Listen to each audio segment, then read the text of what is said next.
Okay, so Priyanka, let me congratulate you first on your selection as assistant engineer in Jharkhand Public Service Mission. Thank you so much sir. And I must also thank you, Priyanka. आपने time दिया for this interaction. And I tell you, this interaction is going to be very, very helpful to the students who will listen to you.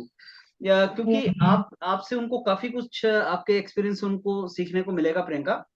और yes sir. वो सब बच्चे जो अपनी process में हैं इस यस सर। जॉब्स के लिए, उनको आपके जो व्यूज होंगे वो बहुत वैल्यूएबल होंगे। So I start with your background, Priyanka. आप हमें अपने बारे में बताएं कि आप कहाँ से बिलोंग करती हैं, कौन सा डिस्ट्रिक्ट, कौन सा टाउन, कौन सा विलेज, आप कहाँ से हैं, little bit about your background and then about your schooling and about your college, कहाँ से हैं, journey till this point. Sir हम रांची से हैं, बेसिकली रांची झारखंड से ही हैं। ओके। और मेरे फादर मदर भी यहीं वर्क करते हैं। और ओके। मेरी स्कूलिंग भी सर रांची से ही हुई है। ओके। सर फिर 2014 में मेरा 12th कंप्लीट हुआ। उसके बाद 2014 में सर हम CV Raman college of engineering join किए थे, जो ओके। कि भुवनेश्वर में है, उड़ीसा में, okay. In civil branch. Sir उसके बाद फिर 2018 में पास किए, तो सर उतना क्लियर आइडिया था नहीं, बहुत वेग था, क्योंकि कैंपस सिलेक्शंस तो होता नहीं है सिविल इंजीनियरिंग में। हम्म। तो सर और आइडिया भी नहीं था सर, बिकॉज आसपास कोई था नहीं ऐसा जो कि बता सके कि सिविल हम्म। इंजीनियरिंग में आगे करना क्या। हम्म। तो एक था कि सारे फ्रेंड्स और सीनियर्स को देखे थे कि गेट का कोचिंग सारे लोग कर रहे हैं। तो हम्म। सर उस हिसाब से हम भी सोचे कि गेट ही करना है, तो फिर गेट का कोचिंग किए सर। ओके। फिर गेट दिए भी। हम्म। और सर फिर आईआईटी पलक्कड़ में सिलेक्शन हुआ सॉइल ओके। मैकेनिक्स में एमटेक के लिए। ओके। और उसी वक्त सर आरआरबी जेई का एग्जाम्स भी था, मतलब फर्स्ट स्टेज हो चुका था, सेकंड स्टेज का पेपर देना था। और सर जैसे एमटेक स्टार्ट हुआ तो क्लासेस इतना होने लगा, तो मेरे को ना टाइम नहीं मिल रहा था आरआरबी के लिए पढ़ने के लिए। और इसलिए सर फिर हम सोचे कि एक ही चीज करेंगे, तो इसलिए आईआईटी छोड़ दिए, ओके। एमटेक ड्रॉप ड्रॉप किए। और उसके बाद फिर sir by chance unfortunately railway का एग्जाम नहीं निकला, सेकंड पेपर। फिर तभी सर जेपीएससी का भी फॉर्म आया हुआ था, तो जेपीएससी भरे। पर इसका एग्जाम का प्रोसेस में काफी डिले हो रहा था सर। प्रीलिम्स स्टार्ट ही भी नहीं हुआ था। फिर गुजरात का फॉर्म भरे सर, छत्तीसगढ़ का एग्जाम्स दिए, आंध्र प्रदेश का एग्जाम्स दिए, ऐसे सर बहुत सारे स्टेट्स का लगातार एग्जाम्स देते गए देते गए। फिर उसके बाद फाइनली सर प्रीलिम्स हुआ, प्रीलिम्स का रिजल्ट आया, फिर मेंस हुआ। फिर मेंस का भी सर कैंसिल हो गया था, मेंस फर्स्ट टाइम में कोर्ट केस चलने लगा। फिर फाइनली मेंस लास्ट ईयर अक्टूबर में हुआ। फिर अब भी रिजल्ट आया सर मई में। फिर अभी इंटरव्यू हुआ हम लोगों का। ओके। सो प्रियंका, आपकी स्टोरी बहुत इंटरेस्टिंग है। आपने आईआईटी छोड़ दिया फॉर जॉब ऑल्सो। एक्चुअली क्या, सिविल इंजीनियरिंग एक स्पेशल ब्रांच है जिसमें जी जी। गवर्नमेंट जॉब्स बहुत होती हैं। मतलब अगर सारी ब्रांचेस को मैं कंपेयर करूं, तो चाहे जी जूनियर इंजीनियर का बात कर लो, चाहे आप हाँ असिस्टेंट इंजीनियर का बात करो, तो हाँ। स्टेट से लेके सेंटर तक आपको काफी जॉब्स मिलती हैं। एंड जी ये जी सर। रीजन है, प्रियंका, की जो एमटेक है उसमें प्लेसमेंट के कम होने का कारण भी ये है, मैं आपको बताऊं ऑनेस्टली। क्योंकि हाँ बहुत से आईआईटीज के प्लेसमेंट ऑफिसर से मैंने जब बात किया कि आपकी प्लेसमेंट सिविल इंजीनियरिंग में कम क्यों है, तो वो ये बोलते हैं कि सिविल इंजीनियरिंग के बच्चे जो हैं उनको प्लेसमेंट चाहिए ही नहीं होती है, वो प्लेसमेंट में आते तक नहीं है। सर। क्योंकि हर हाँ बच्चा अपने आप को एक असिस्टेंट इंजीनियर मानता है और उसको मिलता भी है वो, जी सर।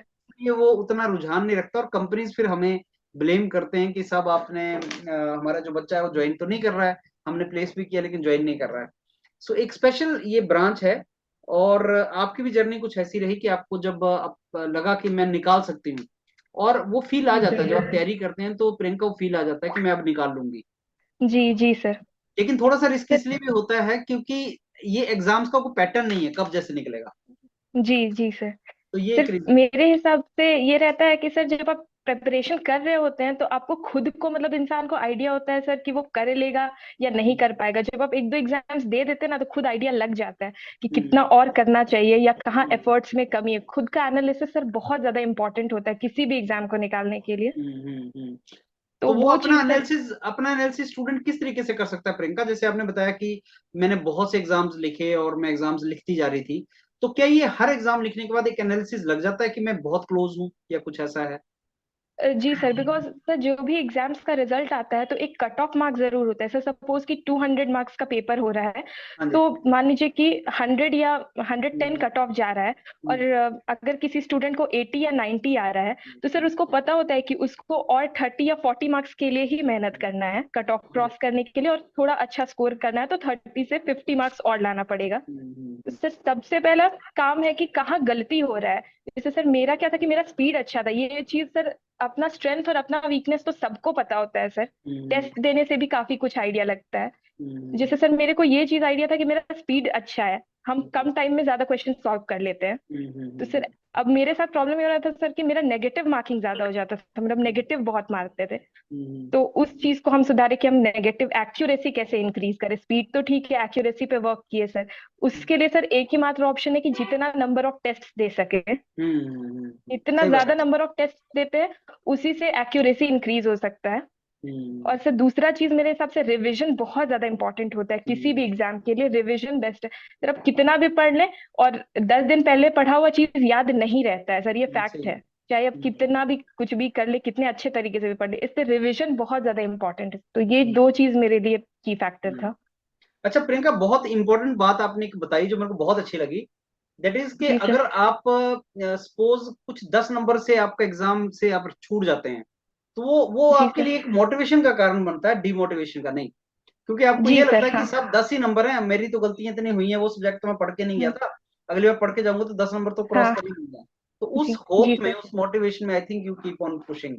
Yes sir. हाँ। अच्छा, आपने एक और बात बताई कि एक तो टेस्ट बहुत इंपॉर्टेंट है और रिवीजन बहुत इंपॉर्टेंट है। तो Priyanka, yes sir. Revision fast करने के लिए कोई ट्रिक है क्या आपके पास कि फास्ट रिवीजन कैसे करें? अब रह गया 1 वीक रह गया, तो कैसे रिवीजन करें हम? तो जैसे हम क्या करते थे सर कि जितना भी ऑब्जेक्टिव बुक्स था उसमें हम कभी टिक मार्क नहीं करते थे सर आंसर्स हम्म, को। हम्म, और सर ऐसा क्वेश्चंस होता है ना, कुछ क्वेश्चंस होता है जो आप फर्स्ट टाइम देखते हैं और फर्स्ट टाइम में आप सही बना लेते हैं कोई भी। और हम्म, कुछ क्वेश्चंस ऐसे होते हैं सर जो फर्स्ट टाइम में आपसे सही नहीं बने या गलती हो गया जो भी, तो सर उन क्वेश्चंस को हम बुक में ही सर्कल कर लेते थे। उसके बाद सर हम जब भी रिवाइज करते थे तो हम सिर्फ उन्हीं क्वेश्चंस को रिवाइज करते थे जिसको हम सर्कल किए हुए रहते थे, वंडरफुल, ना कि वंडरफुल। फर्स्ट से लेके लास्ट तक। तो ये चीज हम करते थे सर। तो आपने अपनी पूरी तैयारी को ऑप्टिमाइज कर लिया उस तरीके से। जी जी sir. Wonderful. I am very sure जो स्टूडेंट सुन रहे होंगे वो इस पॉइंट को, जो आपने बहुत अच्छे पॉइंट्स दिए हैं प्रियंका, वो सुनेंगे और उनको इम्प्लीमेंट भी करेंगे, क्योंकि ये जी कुछ स्ट्रेटेजीज हैं जो आपकी तैयारी को बहुत इफेक्टिव बनाएंगी। जी अब मैं जी चलता हूँ प्रियंका आपके इंटरव्यू की तरफ। तो आप बताओ इंटरव्यू का एक्सपीरियंस आपका कैसा रहा, और थोड़ा डिटेल में बताना कि कैसे क्वेश्चन उन्होंने पूछे, किस तरीके का इंटरव्यू आपका एक्सपीरियंस था वहां पे।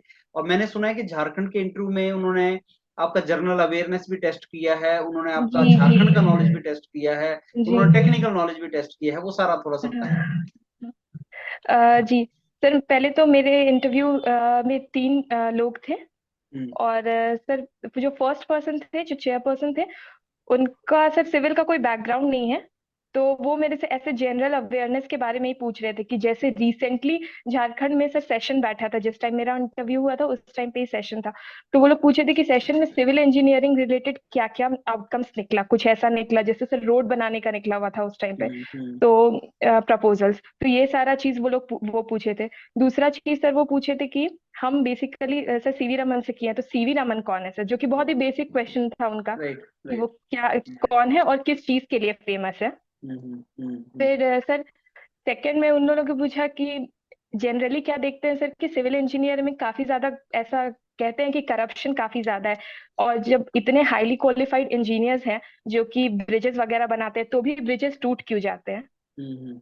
और उसके बाद सर मेरे से टेक्निकल क्वेश्चन में सिर्फ एक ही क्वेश्चन पूछा गया था कि साइट पे क्वालिटी कंट्रोल कैसे करते हैं, ओके। और एज एन इंजीनियर हम कैसे इंश्योर करेंगे कि जो भी चीज साइट पे वर्क हो रहा है वो प्रॉपरली मतलब एग्जीक्यूट हो रहा है या नहीं हो रहा है, या क्या क्या गलती हो सकता है एग्जीक्यूशन में और प्लानिंग स्टेज में, दोनों में ही।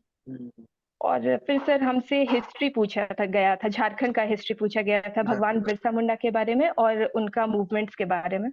बस सर इतना ही हुआ था। तो इसका मतलब उन्होंने झारखंड भी पूछा, उन्होंने जनरल अवेयरनेस भी पूछा, और उन्होंने आपसे टेक्निकल क्वेश्चन पूछा। जी जी सर, तीनों का हम्म। मिक्स था। अच्छा, उन्होंने आपसे प्रियंका कोई चॉइस दिया आपको कि आप क्या पढ़ के आई हैं, फेवरेट सब्जेक्ट्स क्या हैं, ऐसा कुछ पूछा उन्होंने? नहीं सर, नहीं, ऐसा कुछ भी हम्म। नहीं पूछा था और ये जो सर आपका एक्चुअली। जी इस इंटरव्यू के टाइम में एक्चुअली हम वर्क कर रहे थे इरकॉन इंटरनेशनल लिमिटेड में, जो कि एक अच्छा। रेलवे का पीएसयू है सर। Right right. तो थोड़ा बहुत टेंडर का क्वेश्चन उससे रिलेटेड पूछा गया था, बस और कुछ नहीं। तो वहां पे आप कब से काम कर रही थी इरकॉन में? सर इसी जून से, तो 4 मंथ्स ही हुआ था सर अच्छा, वो काम आपने करते हुए। इंट्रोडक्शन में बोल दिया था वहां पे। जी जी सर। तो ऑब्वियसली अगर जहां पे आप काम कर रही हैं वहां से रिलेटेड क्वेश्चन तो वो पूछेगा। और जी क्या ये जो क्वालिटी वाला क्वेश्चन था ये उसी से रिलेटेड था क्या प्रियंका? नहीं सर, ये उससे रिलेटेड नहीं था। अच्छा, उस जॉब प्रोफाइल से रिलेटेड नहीं था ये। नहीं नहीं सर। हम्म। अच्छा प्रियंका, ये बताइए, ये जैसे अभी आपका गैप भी रहा होगा, बीच में आपने एमटेक छोड़ दिया और गैप था, तो क्या गैप के ऊपर जी वो स्पेसिफिकली कुछ पूछते हैं क्या ये लोग? नहीं सर, मेरे से तो ऐसे कुछ नहीं पूछा गया था गैप रिलेटेड। अच्छा। तो क्योंकि ये एग्जाम ही 2019 में फॉर्म निकला और ये काफी लेंदी प्रोसेस रहा, तो जनरली वो लोग गैप के बारे में पूछ नहीं रहे थे। अच्छा, अभी तो आपकी सिलेक्शन हो गई है जैसे असिस्टेंट इंजीनियर, आप झारखंड की ही हैं, बहुत अच्छा जी अपॉर्चुनिटी मिल गया प्रियंका। मान लो आपका नहीं हुआ होता झारखंड में, तो आप कौन कौन जी सी सर। अपॉर्चुनिटीज एक्सप्लोर कर रही होती हैं? आप इरकॉन में करती रहती हैं या और ऑप्शंस एक्सप्लोर कर रही होती सर इरकॉन में तो हम जॉब कर ही रहे थे, तो उसको तो हम कंटिन्यू करते डेफिनेटली। हैं? और सर जो भी, जैसे कि अभी गुजरात असिस्टेंट इंजीनियर का वैकेंसी आया हुआ था, तो हम सर देते रहते एग्जाम्स, क्योंकि सर एक ही मात्र ऑप्शन है, एग्जाम्स देने से ही एग्जाम्स निकलेगा। और अगर हो ना हो लेकिन आप लगे रहना चाहिए, राइट? हाँ सर। हम्म। और सर अच्छा, बैकड्रॉप में जॉब तो हम कर ही रहे थे, तो वो मेरे लिए हेल्पफुल एक था ही था। मोटिवेशनल फैक्टर था आपके लिए। जी अच्छा प्रियंका, एक जो सिविल इंजीनियर निकलता है, ग्रेजुएट होता है, जैसे मान लो को 2022 में ग्रेजुएट हुआ सिविल इंजीनियर, जी तो सर। उसको उसको अपनी ड्रीम जॉब, सिविल इंजीनियर के लिए ड्रीम जॉब यही होती है, असिस्टेंट इंजीनियर बन गए, असिस्टेंट इंजीनियर, जी सर। तो वहां तक जाने के लिए एवरेज टाइम कितना लगता है, कितने साल लगते हैं, क्या बोलेंगे आप? अगर एक आपने आंसर करना हो, ऑन एन एवरेज। सर 1.5 से 2 साल। 1.5 से 2 साल में हो जाता है, लेकिन कई जगह तो जैसे झारखंड एग्जाम ही नहीं निकलते हैं, बहुत साल बाद एग्जाम जी सर। निकलते हैं, तो मतलब किसी ना किसी स्टेट में हो जाएगा डेढ़ से जी दो सर, साल किसी ना किसी स्टेट में तो हो ही जाएगा सर, और लगातार देना भी चाहिए। हम्म। यहाँ नहीं निकल रहा है सर, पर बिहार में निकलेगा, यूपी में निकलेगा, कहीं तो निकलेगा, तो फिर देना तो लगातार एग्जाम्स चाहिए ही। तो हम्म। सर अगर प्रॉपर एक एग्जाम को टारगेट करके चला जाए, तो हम्म। 1.5 से 2 साल में हो जाएगा। अच्छा, एक और मैं बहुत एक इम्पोर्टेंट पॉइंट की तरफ आपका अटेंशन लेके आऊंगा, जो बहुत एक जी सर। कॉज ऑफ कंसर्न भी है इंडिया में, वो है कि जी बहुत से कॉलेजेस से जो मदर ब्रांचेज है ना इंजीनियरिंग की, सिविल, मैकेनिकल, इलेक्ट्रिकल, वो जी गायब हो जी रही है, सर। वो गायब जी हो रही सर। है। बच्चों को आईटी जॉब्स आसानी से मिल रही हैं, वो चाहे लॉन्ग टर्म शॉर्ट टर्म में कैसी भी हो, लेकिन बच्चों को लगता है कि बीटेक किया मेरे को जॉब मिल गया, व्हाइट कॉलर जॉब है एंड ऑल, तो आईटी कंप्यूटर्स की तरफ सारे बच्चों ने एडमिशन लेना स्टार्ट किया, प्राइवेट यूनिवर्सिटीज ने ये ब्रांचेस बंद कर दिया है। इसका क्या रिpercussion होगा? एंड आप क्या, अब इसमें क्या हुआ कि सिविल इंजीनियर्स भी कम हो गए, बहुत जॉब्स बढ़ गई और जी इंजीनियर कम सर। हो गए, तो जी आप सर। क्या बोलना चाहती हैं ऐसे स्टूडेंट्स को जो डिसीजन लेना चाहते हैं कि मेरे को इंजीनियरिंग करना है और गवर्नमेंट जॉब में जाना चाहते हैं? What is your point two them?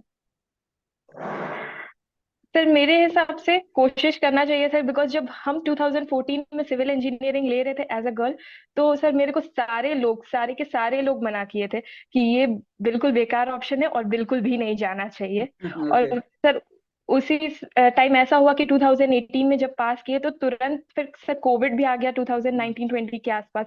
तो सर जॉब्स तो, वैकेंसीज तो आनी ही बंद हो गई थी। बहुत खराब फेज चल रहा था सर, तो लोग और बोलने लगे कि ये सिविल इंजीनियरिंग ली इसलिए ऐसा हुआ, कंप्यूटर साइंस लेती तो you would have been at a greater place. तो ये चीज हुआ, बट सर मेरे को ऐसा लगता है कि सेल्फ मोटिवेटेड रहना ही एकमात्र ऑप्शन रहता है।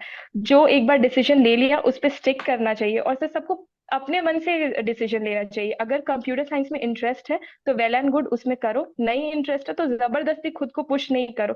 वो सर वो ऐसा नहीं ना कि सर 2-4 साल की बात है कि हम चले जाएंगे या कर लेंगे, पूरे लाइफ टाइम की बात है सर। तो ये वही करना चाहिए सर जिसमें इंटरेस्ट हो, सिंपल सा बात है। वंडरफुल। इनफैक्ट ये जो आपने लास्ट की 2-3 लाइनें बोली हैं, this is the example of women empowerment, you know that, yes क्योंकि सर। इसमें आपने अपना चॉइस एक्सरसाइज किया, लोगों ने कुछ और बोला, आपने अपना इंटरेस्ट परस्यू किया। पहले तो 12th लेवल पे बच्चे का इतना वो नहीं होता कॉन्फिडेंस लेवल, जितना आपने डिस्प्ले किया कि मेरे को कंप्यूटर नहीं लेना, मेरे को सिविल लेना है, और आपने यस। प्रूव किया कि अब आप गेजेटेड एक ग्रुप ऑफिसर हैं अपनी स्टेट के अंदर। जी जी पता सर। नहीं कितनी लोगों की लाइफ में ऑनेस्टली सर्विस के थ्रू आप इम्पैक्ट लेके आ सकती हैं, क्योंकि एक जी ना, जब आप कॉर्पोरेट सेक्टर में जॉब कर रहे हो तो आप अपने लिए कर रहे हो, नो डाउट यू आर जी sir. Enjoying your salary and perks जी एंड सर। एवरीथिंग, लेकिन जब गवर्नमेंट डिपार्टमेंट में काम कर रहे होते हो ना आप, प्रियंका, तो आप अपने लिए जॉब नहीं कर रहे होते ओनली, अपने लिए तो कर जी ही रहे हो, सर। उसमें तो चलो घर तो हाँ। चले गए तुम्हारा, लेकिन उसमें आप सोसाइटी के लिए भी कर रहे होते हो। आप जी जी सर। एक ऑनेस्ट ऑफिसर, और girls are more honest obviously, so आप एक ऑनेस्ट ऑफिसर रहेंगी, अपनी चॉइस की आपने जॉब लिया है, और जी जितने सर। लड़कियां होंगी उनके लिए आप एक रोल मॉडल बनेंगी, और आप अपनी स्टेट को डेवलप करेंगी, तो वो जी एक सर। वो फीलिंग ना वो नहीं आ सकता एक्चुअली सब जगह। जी So sir. it is a very good thing, Priyanka, and I wish that girl candidates आपको सुने और वो आपको देखें और वो रियलाइज करें कि आपको किस तरीके से लाइफ में अपने करियर की डायरेक्शन में अगर जी डिसीजन लेना है, तो आपको अपना डिसीजन लेना है, अंडर प्रेशर नहीं जी सर। लेना। तो हाँ। It's a typical example and I congratulate you for that Priyanka, आपने सही थैंक यू डिसीजन सर। लिया। और इतने फेलियर्स के बाद, आई से कि आपने बहुत से एग्जाम लिखे होंगे, नहीं भी हुआ होगा, जी जी उसके सर। बाद आप आज अटेन कर गई जो आप चाहती थी, वो आपने जी अचीव किया। सो प्रियंका, जी it is sir. Really great listening to you, and we will end up at this positive note. अब ये देखो, आपको बहुत से बच्चे सुनेंगे, बहुत से स्टूडेंट सुनेंगे आपको, तो जी कुछ जी सर। लास्ट में टिप्स देना चाहती हैं, कुछ आप उनको एडवाइस करना चाहती हैं?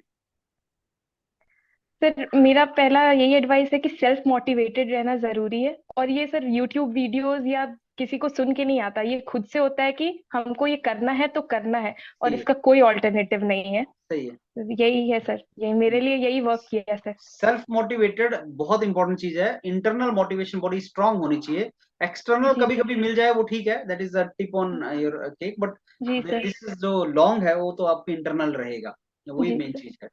चलिए प्रियंका, बहुत अच्छा लगा आपसे बात करके, एंड आई एम थैंकफुल आपने टाइम दिया मेरे को इंटरेक्शन के लिए, and I wish you all the very best for this wonderful career ahead.